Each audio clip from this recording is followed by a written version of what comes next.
zo dat wat maar zich blijft herhalen. I'm talking Dutch. I gotta stop doing that. So, I don't know. It's all possible, right? All right. So coming back to here, then to this moment, to this.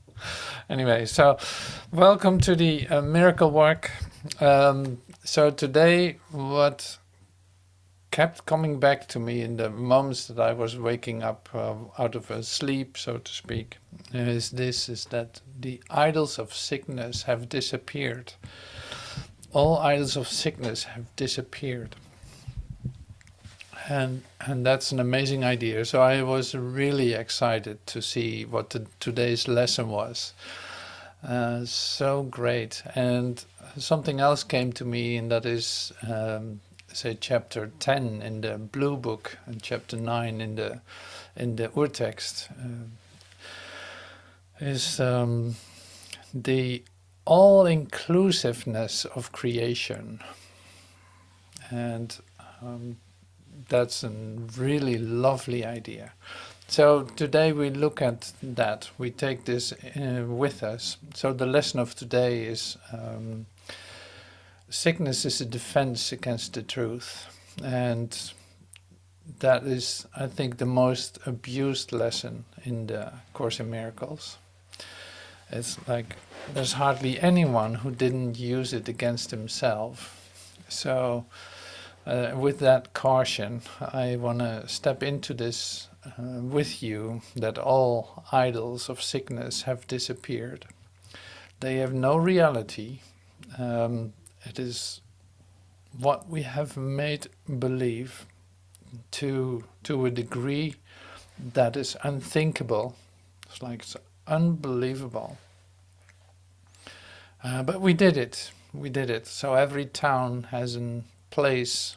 Every town is a place where you can come, like a big circus of where you can come to celebrate your sickness, so to speak.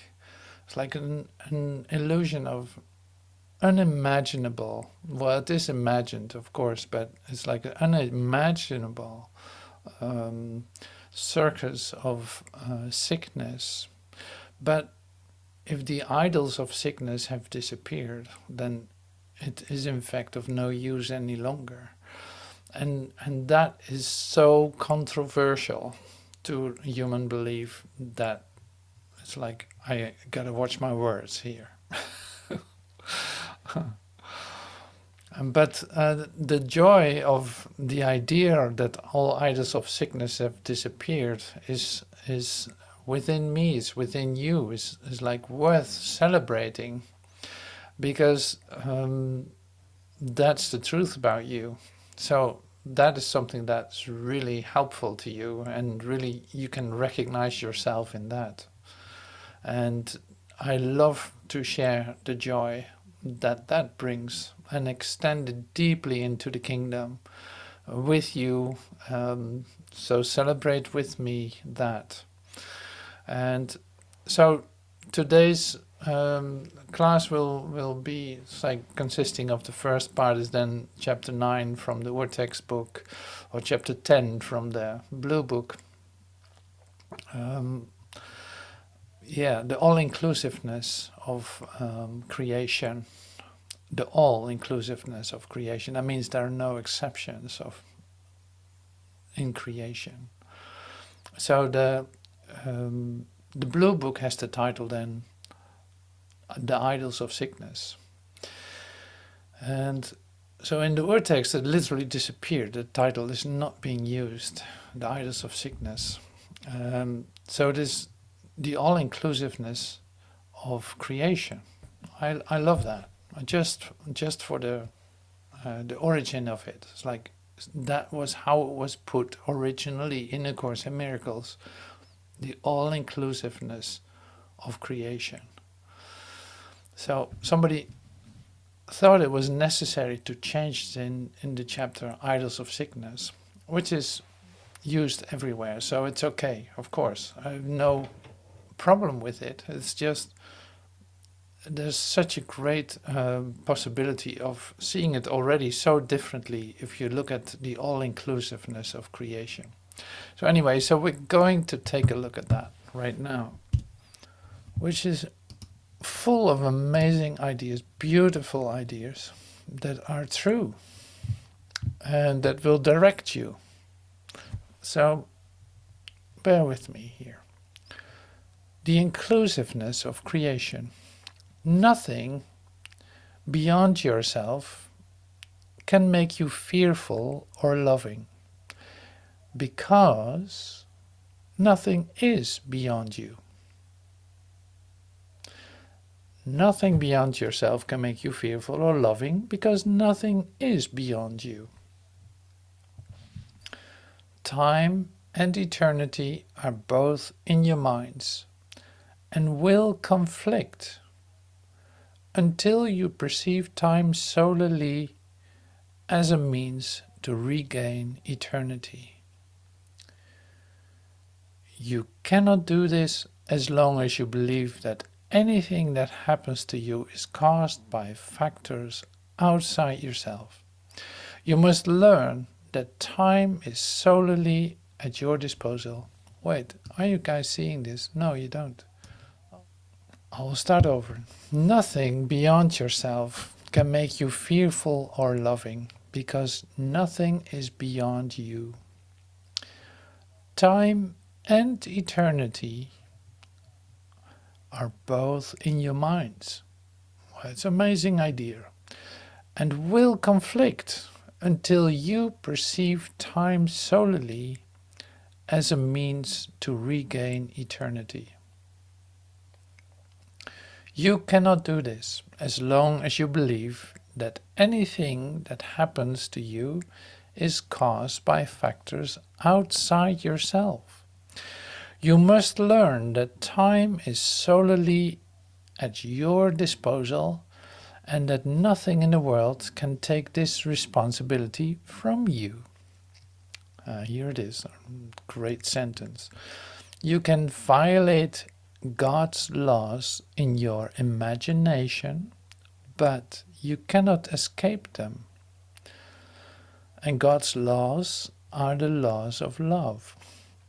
They were established for your protection and are as inviolate as your safety. I love this. I love this. So I keep on going. God created nothing beside you, and nothing beside you exists, for you are part of Him. What except Him can exist? Nothing beyond Him can happen, because nothing except Him is real. Your creations add to Him as you do, but nothing is added that is different, because everything has always been. What can upset you? Here you go. What can upset you except the ephemeral? And how can the ephemeral be real if you are God's only creation and He created you eternal? Well, that's a great question. What can upset you except the ephemeral? And how can the ephemeral be real if you are God's only creation and He created you eternal? So one more paragraph and then I stop. Your holy will establishes everything that happens to you. Wow. Your holy will establishes everything that happens to you. Every response you make to everything you perceive is up to you, because your will determines your perception of it. God does not change His mind about you, for He is not uncertain of Himself, and what He knows can be known because he does not know only for himself. He created you for himself, but he gave you the power to create for yourself, so you would be like him. That is why your will is holy. Wow. Your holy will establishes everything that happens to you. Every response you make to everything you perceive is up to you, because your will determines your perception of it. And here's an important sentence. God does not change his mind about you, for he is not uncertain of himself. This is great to know, because we're going to read that too in the lesson. So I'm stopping right here. So there's some real things to look at. Well, it is basically so full, you have to really sit for it and listen to it and read it again and read it again. It's in fact a summary of A Course in Miracles is what is given. It's a summary. Exactly, this is how it is. This is what you are. There's nothing outside of you. It's like the all-inclusiveness of creation. You were created by God. That's all there is. There's nothing outside of that can do anything to you or have any idea about you. It's like none of that is so. So that means going deeper in it, it is like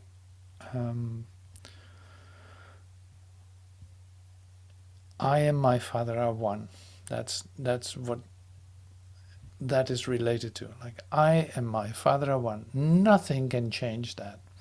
It is in God's law of safety for you. It's like complete protected by the eternal creation that is you. God created you eternal. So there's no ephemeral, no temporary something going on that has any reality whatsoever. No matter how much you imagine it. Like here it says, you can imagine that something outside the will of God exists. You can imagine that. Sure, you're free to do so. But it has no reality whatsoever. So returning back to the Father's house, to you, in your, say, eternal you-ness, you see that nothing occurs. Nothing occurs that changes who you truly are. Nothing occurs. Nothing has occurred that has any influence on that has any kind of disruption, brought about a disruption or anything. Like none of that occurs. So this, we speak of peace beyond understanding, of a peace that cannot be disturbed, that is always with you, and that is what you are. And anything else seems to be so real in your imagination. You value it as long as you think you need to do that. But it's like this is how you use your will, which is equal to the will of God, because you literally determine what you want to see and how you want to respond on the things that you see. And herein is such an incredible key to use to wake up out of where you find yourself, in all the misery that you're perceiving and all the pain and sickness that appears to be around you or in you, or any kind of say law you make up outside of the law of God, which is just the law of perfection, wholeness and love and innocence. Like you really discover here that was just your imagination, and it can be undone in an instant. It does not need to take long to have that be undone. It is just about recognizing God did not change his mind about me. oh my God, what a loving God. He did not change his mind about me. Like whatever I thought I did, wherever I thought I needed to be guilty about, or was um, suddenly in pure sin, or whatever idea I hold about myself, has no reality. Yeah, has no reality. So it's like this is a real deep comfort that's actually being offered here, like such a deep comfort. All of the disruption, all of the distraction, all of the pain and suffering, all of that dissolves in this one idea. God did not change his mind about you because he created you perfect and eternal, and nothing can disturb that. So that I love that. I love that. So now going to the lesson, which is very interesting. So reading the first two paragraphs. Sickness is a defense against the truth. No one can heal unless he understands what purpose sickness seems to serve. For then he understands as well its purpose has no meaning. So immediately that falls apart. No one can heal unless he understands what the purpose of sickness seems to serve. And when you understand it, the purpose has no meaning. Being causeless and without a meaningful intent of any kind, it cannot be at all. When this is seen, healing is automatic. It dispels this meaningless illusion by the same approach, which carries all of them to truth and merely leaves them there to disappear. Sickness is not an accident. Like all defenses, it is an insane device for self-deception, and like all the rest, its purpose is to hide reality, attack it, change it, render it inept, distort it, twist it, or reduce it to a little pile of unassembled parts. The aim of all defenses is to keep the truth from being whole. The parts are seen as if each one were whole within themselves. So like I said, we're not going to use this to attack ourselves. So it's like, no, this does not mean what you think it means. No, you don't have to hurt yourself with it, thinking that you do something wrong, or that you are attacking yourself by being sick, or that you have to figure out how this all works, and that your understanding will really give you the help. It's like, no, that is not really the case. But the fundamental premises behind it are, you already know them too, but they are very important. They're very important to discover, like what we read in the chapter just a moment ago, in chapter 9 or 10, depending on which book you read it. Like there's an all-inclusiveness in creation. So whether it is sickness you perceive, whether it is lack you perceive, whether it is relationship troubles you perceive, whatever the conflict is, like it is all based on a perception of a dualistic character, like the perception of a world that you made in your imagination, that you seem to be in, say, complete and whole part of, and hard to get out of, because you believe every aspect is real, or at least some aspects are real. So what I mean with this is, because I share this just to make it not focused just on sickness, but on any kind of phenomena that you perceive. You know, it's like, it is the whole package that doesn't work. It is the whole human frame of reference where this is relating to. And that's good to know, because that makes it even more difficult to accept it. And that is great, because The thing is, like, you have to see the total impossibility of your world, of your dream. You have to see that every aspect of it is hopeless. Like, you need help to get out of the whole thing, not just a part of it. And I think that is really important, realizing in reading this lesson. Like, sickness is just one of the ones. And so there's no need to attack yourself by this specific subject. You don't need to attack yourself in the first place. But I see that with this lesson, I met so many people that actually hurt themselves with this for no reason, really. It's like there's no reason to do that, because that's not going to help you either. Like, now I change my mind about myself, and now I expect a different result. I expect my body to be all right, or not having all these symptoms any longer. Like, well, you're expecting a result in a place that is not real, that has nothing to do with reality. And this is where your problem lies. Like, this is where you still want to keep it here, that you want to see this, you want to see a result. It's basically a belief in magic. That's what that is, in fact.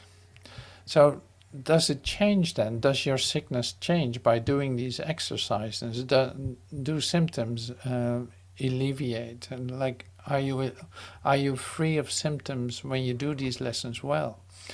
Well, that is not what this is about.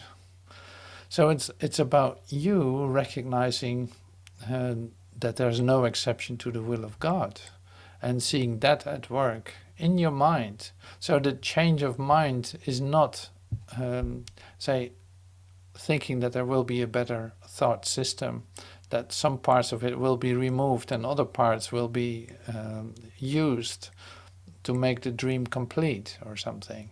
It's like, that is not how this works. So the complete realization lies in the fact of you waking up out of this dream, seeing that it has no reality in every aspect of it. It holds no reality. It is a dream.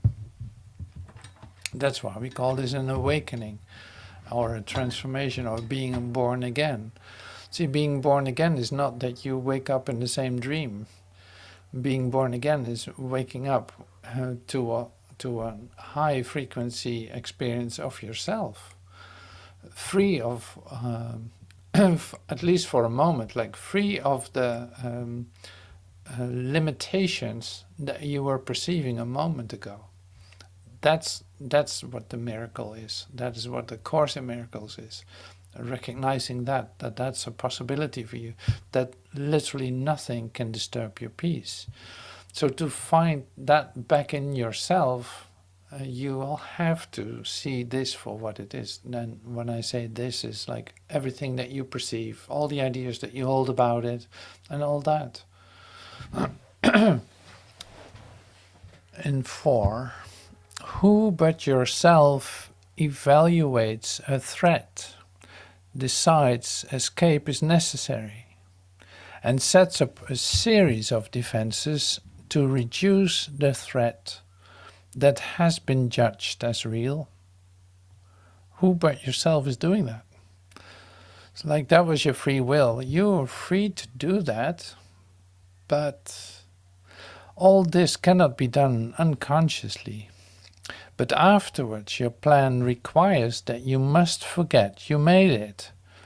So it seems to be external to your own intent, a happening beyond your state of mind, an outcome with real effect on you instead of one affected by yourself. Listening to that really carefully, you see, like, what happens in the idea of sickness is you set up a series of defenses, like you actually take the symptoms seriously. Then you move forward in saying, like, this and this and this need to happen for me to be free of these symptoms. And then, so you do that consciously, it says here. It's like you do that consciously, but then after that, immediately you forget that you did it. So it's like, I don't know why I got sick, or I don't know why I have these symptoms. But at the same time, it is, I actually consciously did that while I forget it immediately after that. Now something happened to me, I'm the victim of something that happened to me, and I prove with my body that I'm separate from that, from what is. You know, I'm literally separating myself off in this isolation that you could call sickness. Now, sickness is just one idea. So you can use this defense, in fact, in every aspect of your humanhood, because it is manifested in that. You say like, well, why am I still in financial trouble? Or why am my relationship so incomplete? Why is that? As if somebody did that to you. So you forgot that you set this up for yourself, because you have a very good reason to do so. And we read about that in a moment. But it's like that is good to know that this is the way that your mind works, that you literally set this up for yourself. So continuing. And it's not that we have to do the whole lesson, because it's like so much. So here we continue. Your not remembering is but the sign that this decision still remains in force as far as your desires are concerned. Mistake this not for fact. Like it's a mistake, but not a fact. Defenses must make facts unrecognizable. They aim at doing this, and this they seem to do. Yeah. So now we skip forward to this. Sickness is a decision. It is not a thing that happens to you quite unsought, which makes you weak and brings you suffering. It is a choice you make, a plan you lay when, for an instant, truth arises in your own deluded mind, and all your world appears to... That's a real... To totter, and prepare to fall. And all your world appears to totter and prepare to fall. Now are you sick, that truth may go away and threaten your establishments no more. How do you think that sickness can succeed in shielding you from truth? Because it proves the body is not separate from you, and so you must be separate from the truth. And continuing this, thus is the body stronger than the truth, which asks you live but cannot overcome your choice to die. And so the body is more powerful than everlasting life, heaven more frail than hell, and God's design for the salvation of his Son, opposed by a decision stronger than the will of God. His Son is dust, the Father incomplete, and chaos sits in triumph on his throne.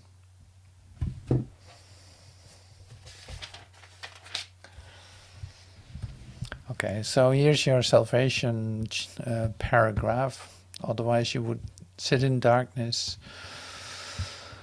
God, this is really so great. So God knows not of your plans to change his will. The universe remains unheeding of the laws by which you thought to govern it, and heaven has not bowed to hell, nor life to death. You can but choose to think you die or suffer sickness or distort the truth in any way. What is created is apart from all this. Defenses are plans to defeat what cannot be attacked. What is unalterable, what cannot change, and what is wholly sinless cannot sin.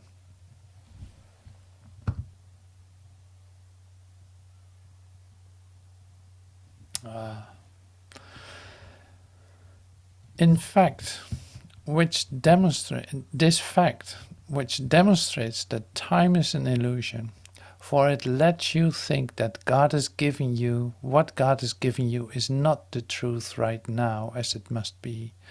The thoughts of God are quite apart from time, for time is but another meaningless defense you made against the truth. Yet what God wills is here, and you remain as He created you. So, going to today's exercise, in fact. Sickness is a defense against the truth. I will accept the truth of what I am, and let my mind be wholly healed today. Healing will flash across your open mind, and truth. Healing will flash across your open mind as peace and truth arise to take the place of war and vain imaginings. Yeah. So, and continues. So we have one more part to read if we want to. So it's like this is an incredible opportunity to heal. It's like you say, like, well, I don't understand what you just told me. I have no idea what that is about. Like, okay, so you can still read the lesson, and it's not necessary to understand this, but it's actually in the lessons of a course. It is like everything that is given you in the lessons is just doing them, not anything else. You don't have to understand it, you don't have to accept it, you don't have to welcome it. Just do what it says.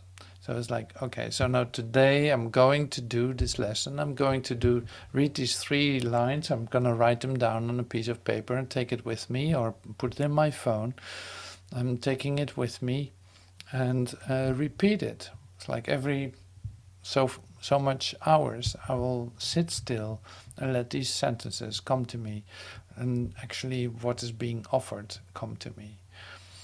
So that is the requirement, because otherwise, see, if you are trying to apply this with your mental capacity of incapacity, your mental incapacity cannot take this. You cannot do anything with it. So what you do is trying to adjust it into something that it isn't, and that's not going to be helpful to you either. And that's the problem with this lesson. So if you try to figure out what this means for you and how to work with this, to work with yourself, or to do some self-help here, this is not the lesson to do that at all. So it's like, no, you don't understand any of this. Great. Don't even try. It's fine. Just do what it says here in the lesson. That is the way to deal with this. If that is successful, something happens to you. You shift literally in a higher frequency of yourself, in the sense of you lose your ideas about everything, not just sickness, but everything for just a moment. You have a different experience of yourself. So it's like entering into true prayer, into a deep meditation, like a true prayer, in which you feel your connectedness. Then you know you did this lesson well. It's like, then you know that this is the offering, really, and the rest does not matter. Like, you don't have to understand what this says. So that is wonderful. And it's good to know. It's like, look at what we did in our imagination. If you see what we did in this world to celebrate sickness, it's amazing. To follow up on all kinds of say symptoms, and prevent and set up whole scenarios in order to not be sick, or to prevent sickness from occurring, or to do all kinds of stuff. Like, this is just one department of insanity. There are more, of course. Like, and the insanity is, what I mean is like unconscious, like sleeping mind, creating its solutions for itself, that is what insanity is. So like, because you're literally trying to solve a problem that is not real, because God created you perfectly. Nothing changed his will, and his will is like, I love you forever. That is the will of God. Love you forever. You are my holy son, in whom I'm well pleased. Nothing can change that. Nothing has ever changed that. So this is what I said this morning, or what came to me. It's like, all idols of sickness have disappeared. So you don't have to, say, pretend that it's still there. You don't have to make yourself believe it is still there. No, this is you waking up out of your dream, seeing that sickness has no foot to stand on.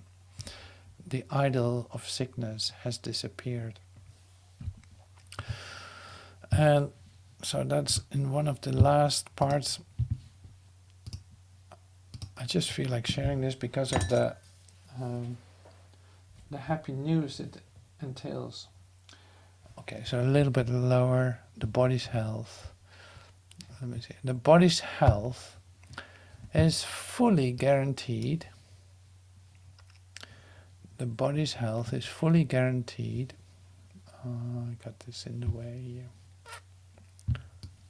The body's health is fully guaranteed because it is not limited by time, by weather or fatigue, by food and drink, or any laws you made it serve before.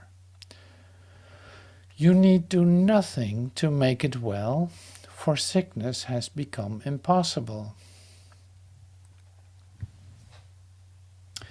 Yet this protection need to be preserved by careful watching.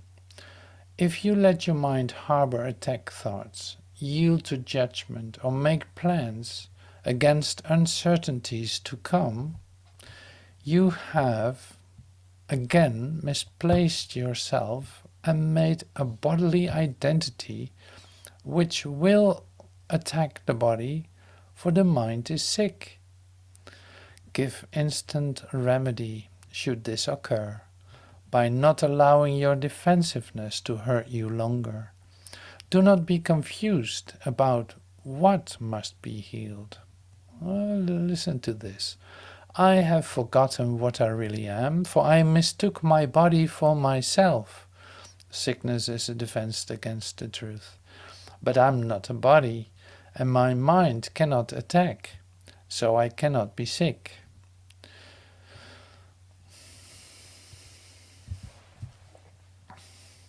So it's like recognizing that the mind is sick when it thinks that the body can be sick. It's like the mind needs correction. The way that you think needs correction. And not that you have to think in a different way, in the sense of, okay, I cannot become sick because I'm not a body. No, that's not how that is being done. So it's like, here is an offering of a whole different experience of yourself. That is what is occurring. That has nothing to do with your thinking in the first place, except that you say, like, I step out of this and I allow the will of God to show me. And that is what is given. So that is the lesson of today. And it's huge. It's huge. It's like, well, that's, now what? Now how am I going to practice this? Now what am I going to do with that? Look at my world. It's like, yes. So that's a real call to wake up. It's a real call to wake up, to get yourself out of this whole idea, and enjoy the joy of awakening. To see, like, oh my God, nothing of this is real. Look at what I did to myself. Like, nobody's doing that to me. I'm doing it to myself. So nothing of that has any reality or has changed my true self in any way. I want to get in touch with that. Like, I've forgotten who I am, and now I want to remember. And this is the moment to do that. and join me in that. That's so great. That is so great. Does that take a miracle? Yes, it does take a miracle. So it's like, don't trust your understanding of this as a guide to get you out of your misery, sickness, lack, disaster. Don't use your understanding to get out of it, but say, ask for the miracle to happen. Like, allow yourself to remember who you truly are, and give that away. Give it away. Give your remembrance, like the joy of your remembrance, away. Because it's where it's for. It extends deeply into the kingdom, and this is where we truly abide. So anyway, so this is a great opportunity to release some ideas, to release some confusion, and to say, put down your sword against yourself, to stop the war against yourself, to do all these, not having to do that will give you so much energy and will feel so great because you don't have to do it. Like, there's literally nothing lost by giving up your defenses. Thank you for everyone. Thank you so much for being present today, and see you soon.